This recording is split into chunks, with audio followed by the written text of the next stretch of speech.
There's many ways to fulfill orders in e-commerce. Tens of thousands of businesses fulfill orders through AliExpress, Alibaba, or third-party merchants like Faire. But what if you didn't want to do that? Well, you could try doing it yourself. In this video, I'm going to explain the benefits of fulfilling orders yourself, common obstacles faced by companies who do this, how to fulfill orders by yourself, shipping labels and packaging slips, when it's time to look at outsourcing to a 3PL, how to pick a 3PL, shipping strategy and some Shopify apps for shipping, and then we're going to be talking about Lean Six Sigma and Kaizen. As always, please feel free to use the time codes at the bottom of this video if you want to skip ahead to anything that interests you. So, straight off the bat, let me tell you a story about stock. When I was a bar manager, my mentor at the time, Andy Ruzick, said the key to success in business is information. And when we were selling alcohol, that information was how much alcohol have we got, where is it, and how much is the turnover of each unit. Understanding this is the key to success, and you need to do audits on top of all of that often to make sure you know what's going on. This might be really obvious, but I feel like supply chains and stock need a bit of YouTube love, especially from me. We fit so nicely together, you see. So to get started, let's have a look at the benefits of fulfilling orders yourself. The first point is you get more control. Overseeing a small team in an office, renting a warehouse yourself, gives you complete clarity as to the processes that are happening. It allows you to call the shots on absolutely all aspects of this process. Yes! That's awesome! I saw a great example of this recently. So the story goes, I was looking to circumvent the global supply chain and save myself a little bit of money by ordering some coffee beans from a wholesaler. I ordered these coffee beans in, saved a bunch of money, opened the boxes, and realized that they were not roasted. And then I tried to figure out how the hell you roast coffee beans at home. Turns out it's not that easy. So I got on the phone and called a bunch of roasteries in Auckland. Pretty much everybody turned me away because I had only a few kilograms of coffee beans, and these industrial sized roasters need hundreds of kilograms at a time to make them efficient. I did find one great company who was willing to help me out, however. Scott from Toasted in Wairau Park said, come on down and I'll help you out. So I went down to his factory and I actually visited it 3 times before, during, and after the coffee beans were roasted. I spent some time with the CEO, Scott, who showed me everything there is to know about coffee and roasting it. We talked about supply chains, specifically VChain. It's a supply chain management tool that puts the orders and origin and tracking of where the stock is in the world when it's come from the producer, exporter, and the importer, and finally to the customer on the blockchain itself, so that all transparency can be seen by everybody and it's not likely to be damaged or lost. Scott showed me some older examples of this technology, which was just writing in ink on canvas bags. So now you can use a QR code with something like VChain to have complete accountability on your suppliers. This is especially poignant when coming to AliExpress suppliers, when sometimes they don't tell you where the package is and the supplier just gets deleted from AliExpress. So when I was with Scott, I knew I was in good hands, and I could really tell that he loved how much control he had over this whole process. He ran 2 brands out of this factory. He had an e-commerce brand that also sold to supermarkets, and he had a wholesale brand that sold to cafes. This goes hand in hand with fulfilling orders yourself. He had complete control over this customization aspect, where he could create 2 different brands from one factory. When you do self-fulfillment, you get to choose where the orders are actually shipped from.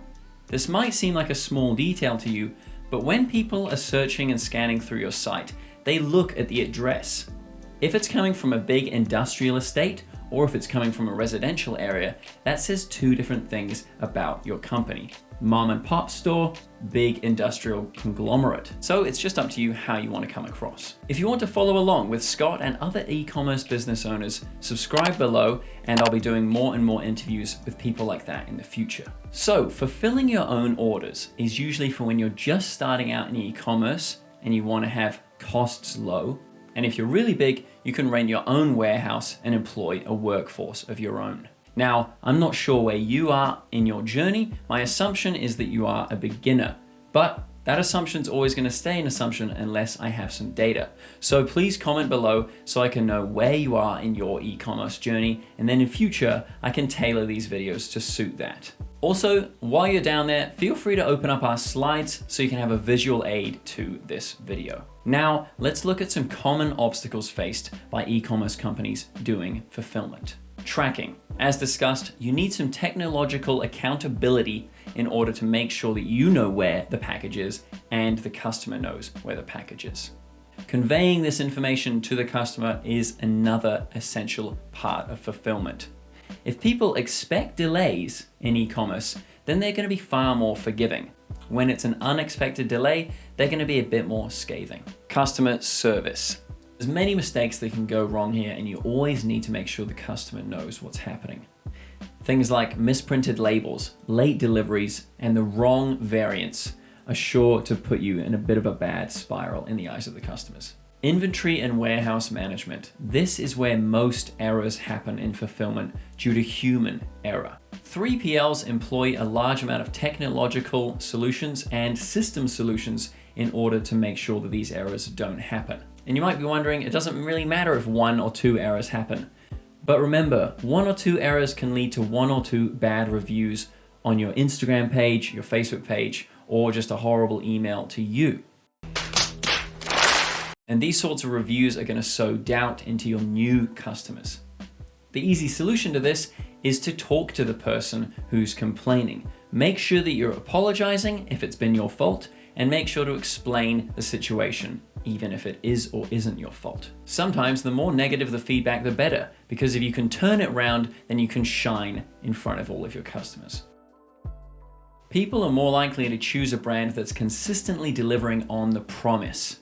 So make sure that you actually do what you say you will do. Next up is international shipping. With a 3PL, the 3PL has a lot of leverage over international shipping because they work with couriers so closely, and so they can get the rates of those couriers down. When you're fulfilling orders yourself, you don't exactly have this luxury. So Amazon, FedEx, and the US Post Office have recently changed the way that they price shipping. It's now moved to dimension shipping. There's a simple explanation for this. In the past, you paid for weight of your package.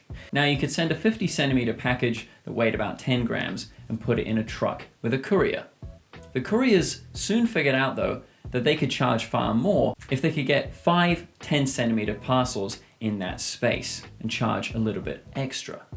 So now with dimension-based pricing, you have to make sure that the parcel you're using actually works with your item. It can't be too big of a parcel because this is going to cost more and you're going to have to pay for more dunnage when packaging the actual parcel. And you can't have too small of a parcel because this just leads to more damages. So finding that balance in terms of price and space is a big question that you need to ask yourself. So packaging the product. This is customer experience right here. And this is a massive area that you can stand out as a brand. While we're talking about shipping, something I'd recommend is make sure that your packing slips or your parcels are the same size or smaller than a letterbox. This is just going to avoid returns from the actual fulfillment company or courier. The last thing customers want is for your parcel to arrive and get rejected right at the door if they're not actually home.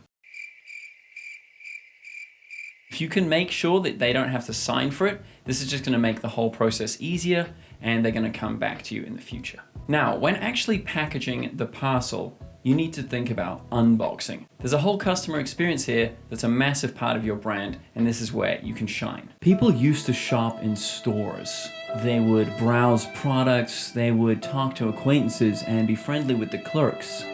The world has changed. And now we are glued to our screens and shop and exist purely through those screens. Well, the future's not quite here yet, but a lot of shopping is done on e-commerce. So this in-store experience has been replaced by unboxing. Don't believe me? 96,800,000 unboxing videos are made on YouTube. This is fully replacing that in-store experience with videos. But think about all those people that did unbox a product and didn't film it. probably in the billions. So what is this? This is the first time that your customer actually holds your brand in their hands. It's part of the entire marketing funnel. From that first cold ad interaction through to this moment, and then remarketing and beyond. You want to make sure that you do something extraordinary or something really simple and humble. Just make sure that it's consistent with your brand. Another massive part about unboxing is the massive organic marketing potential that you have. All of those millions of people that actually record themselves unboxing your product, you can do two things. You can reach out to them and give them affiliate programs, or you can just sit back and let the brand awareness grow. But before both of those things happen, you need to actually make a killer, awesome unboxing experience by yourself. Hey, that's pretty good. For some inspiration in this area, I'd check out Apple, Dollar Shave Club, Thrive Market, Birchbox, Nest, and Revolut. I haven't bought an iPhone recently, but this is pretty cool. Wow. But you know, things like this, sleek, elegant, modern, this represents the brand of Revolut. So you need to understand where you're shipping to and from. This is obviously going to cut down a lot of shipping time and transit time. So me personally, I'm just shipping things from my house, and I'm currently only shipping to inside of New Zealand. This is very different if you're shipping from LA to New York or LA to China. All that I really have to do is cycle from here to the post office. But if I was scaling and I couldn't just cycle with a few orders at a time on my bike, I'd need to put them in a car. I don't even own a car. So you need to think about these things when you're getting bigger as a business. I can actually just pay for couriers to come and pick up a big order, or I'm gonna have to buy a van myself and move everything from here, essentially the warehouse, to the fulfillment center. When is it time to outsource fulfillment? Well, that's really up to you. Fulfillment goes hand in hand with scaling. Lots and lots of businesses start really small in a house or in a small residential office, like the CEO of Toasted Scott or Mudwater. They start small and use the team that they have in order to fulfill the orders. If you're getting really big though, of course, it might be time to do something different. If you don't have any time to do any product research or improve the product line itself, then it might be time to outsource this task. Okay, so let's look at the benefits of 3PLs. A 3PL, third-party logistics, saves you time by shipping and packaging your orders for you. As we said before, they use their buying power to get cheaper rates for shipping and packaging with couriers. And they also have multiple locations that they can ship from. As for the cons, the 3PL doesn't know the product as well as you do. And you lose control over packaging, so that unboxing experience might not be exactly what you want it to be. How to pick a 3PL. I read a great Forbes article on this by Stephen Banker, so feel free to check that in the description below. So you actually need to go to the warehouse. If you can't do this, definitely jump on the phone with your supplier and have a look at the warehouse itself. Just by being in the warehouse is going to give you a lot of insight. Is everything clear and accessible? Do they have inventory tracking on whiteboards that's clear and visible to everyone on the floor? Does everybody know what is going on? Now, a 3PL is often going to talk to you about Lean Six Sigma and Kaizen. The managers might be saying this to you, but you actually just need to see if it's actually happening in the workforce. So what are these philosophies? Lean focuses on waste reduction and Six Sigma focuses on variation reduction. It's getting blurred, but really all of this is about optimization. The Japanese philosophy Kaizen was introduced after World War II, primarily to reduce waste and increase positive production through systems. Kaizen recognizes that improvements come from systems and the constant improvement of those systems. It translates to become good through change. With Six Sigma, variation reduction is the main element.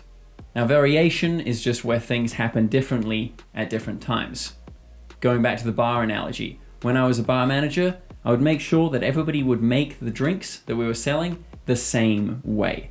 That way the customer knows exactly how our martinis taste. They're not going to order a martini on one Friday and then the next Friday it tastes sweeter or sour or more dry. You want them to come and get the thing that they expect. Okay, and that is my take on fulfillment. It is by no means comprehensive, but I hope it's inspired you to go and do your own research and learn more about fulfillment. Please use the links below, and otherwise have a wonderful rest of your day. Take it easy.